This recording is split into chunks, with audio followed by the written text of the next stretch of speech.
আমি, দাদা বৌদি, বড় মা এবং আমার ভাইপো রিজু, আমরা দেজুড়িতে ভোর ৬টার সময় আমরা আমার ভাগ্নির বিয়েতে দিদির বাড়ি যাচ্ছি বলে সব বাসের জন্য অপেক্ষা করছি।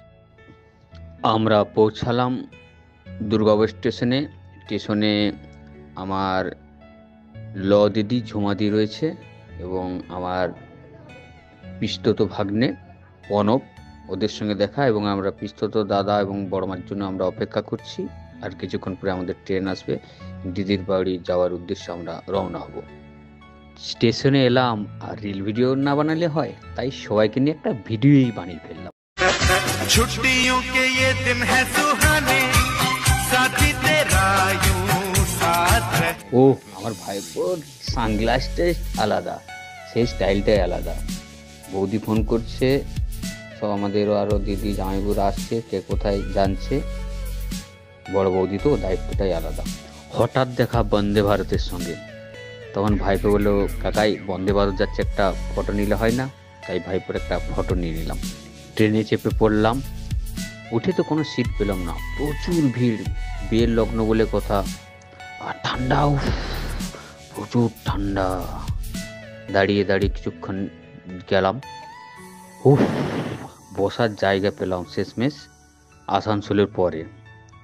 বসেই বৌদি ঘুম দিয়ে দিয়েছে, আর বাকি দিদি বৌদিরা সবাই অ্যাটলিস্ট পৌঁছে গেলাম বিদ্যাসাগর স্টেশনে। এই যে দিদি আমাদের লাগেজ, আর সব থেকে বড় কথা হচ্ছে বৃষ্টি। বিদ্যাসাগর স্টেশনে পৌঁছে গেলাম, পৌঁছে দেখি সে মুষলধারায় বৃষ্টি হচ্ছে। উঠলাম আমরা ফ্লাইওভারে, আমি দেখুন আপনারা কত বৃষ্টি হচ্ছে দেখুন। এবার শুরু আইবুড়ো ভাত, ভাগ্নির আইবুড়ো জীবনের ভাত খাওয়া।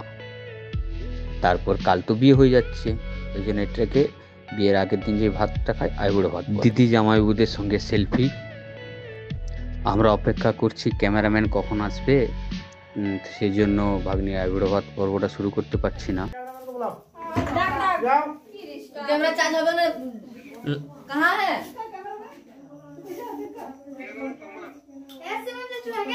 फोटो खींचल बोले लगती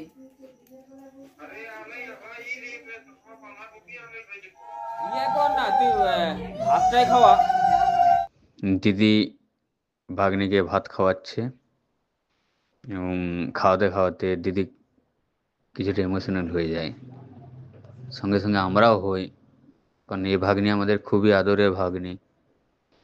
আমার মনে পড়ে যায় ওর ছোটোবেলার একটা কথা, যেটা ওকে আমরা রাগাতাম, তখন বলতো, এক গোলা ধুলা দেবো কাটি কাটি। সত্যি এখন ওই কথাগুলো মনে পড়ে যায়। আমাদের সবার প্রিয় ভাগ্নি সোনালি। তোমাদের ঘরে থাকতো জানবে তো কি কি খায়, এটাই খাই দাও। আর এই হচ্ছে আমাদের বৌমা, মোনা ভাগ্নের ওয়াইফ, আর আমার ভাগ্নির বড় বৌদি। খাওয়াটা হচ্ছে আমাদের সরোজ ভাগ্নের ওয়াইফ, আমাদের ছোট বৌমা, আমাদের ভাগ্নির ছোট বৌদি। ভাগ্নি বলছে, দমে খাওয়া হয়ে গেল বাবারে, আর খেতে লাগবো, অনেক খাবার। তখন আমরা সবাই বুঝেছি, খেয়ে নে, এরপরে সে কখন খাবি তার কোনো ঠিক নেই। ভাগ্নি হাসছে। হঠাৎ আমার মাথায় একটা বুদ্ধি এলো, বিয়ে বাড়িতে এসেছি, আর একটা কিছু ভিডিও না বানালে হয়।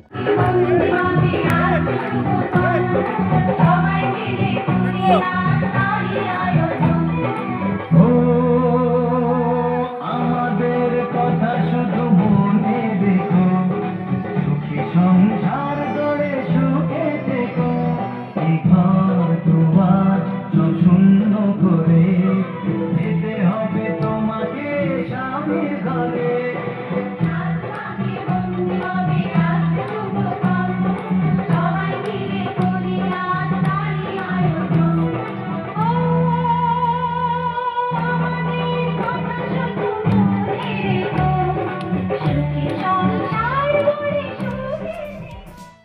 ভাগ্নির আশীর্বাদই চলছে, আমি, আমার ছোট দিদি এবং সবাই মিলে ভাগ্নিকে আমরা আশীর্বাদ করছি। আর আশীর্বাদে ওদের নিয়ম আছে, এটা সবাই মিলে আশীর্বাদই করছি। দাদা বৌদি বসেছে ভাগ্নির বিয়ে দিতে, ওরা পুরোহিত যেভাবে বলছে, যেটা আমাদের দিনের বেলার বিয়ে বাড়ির নিয়ম, সে নিয়মগুলো পুরোহিতের কথা অনুসারে সবাই মিলে আমরা টিফিন রেডি করছি। বরযাত্রী এবং অন্যান্য গেস্ট যেসব আসবে তাদেরকে টিফিন দেওয়া হবে। সব পুচকা পুচকি আরও ভাগনা ভাগ্নি সবাইকে নিয়ে পরে টিফিন করা সে মজাটাই আলাদা। বিয়ে বাড়িতে যে সবাই মিলে যেমন টিফিন প্যাকেট করার একটা মজাই আলাদা। लेकिन एक सेकंड এ বাবা, বউ আঙুল দেখে আমাদেরকে কি বলছে, আমিও ভুলে গেছি